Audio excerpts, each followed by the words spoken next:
Words. They're just words. In Turkey, President Erdogan uses words to describe journalists he doesn't like. He calls them ignorant, agents of subversion, foreign spies, terrorists. As of January, at least 151 writers and journalists in Turkey have been arrested and detained without charge or are awaiting trial. Words.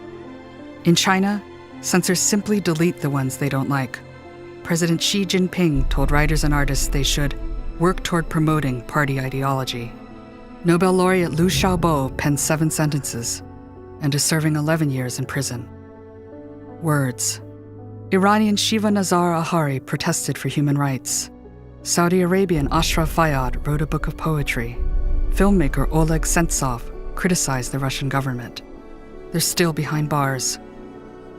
Words.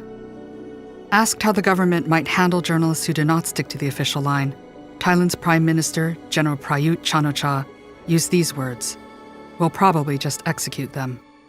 In Mexico, Pedro Tamayo Rosas, Manuel Torres, Francisco Pacheco, Anibal Flores Salazar, and more than 70 other writers and journalists have been murdered for their words.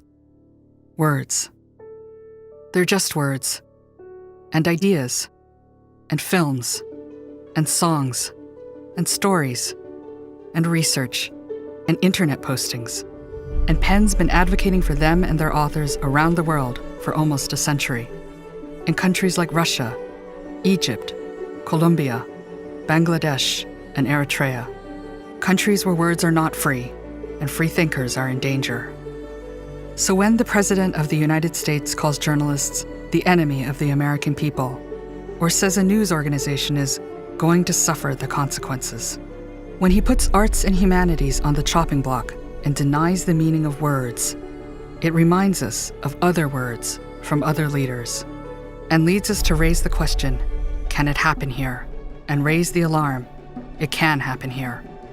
Because these aren't just words we're fighting for. They're the lifeblood of our freedom. Words transcend borders and drive our curiosity. They're how we share, understand others, tell stories, and come together. Words allow us to know. They allow us to wonder, to kid, to joke, to celebrate, to love. Words are truth, and they deserve protection. Protection in Myanmar, in Mexico, in Russia, in Turkey, and right here in America. We need to be strong for words, and to be strong, we must come together.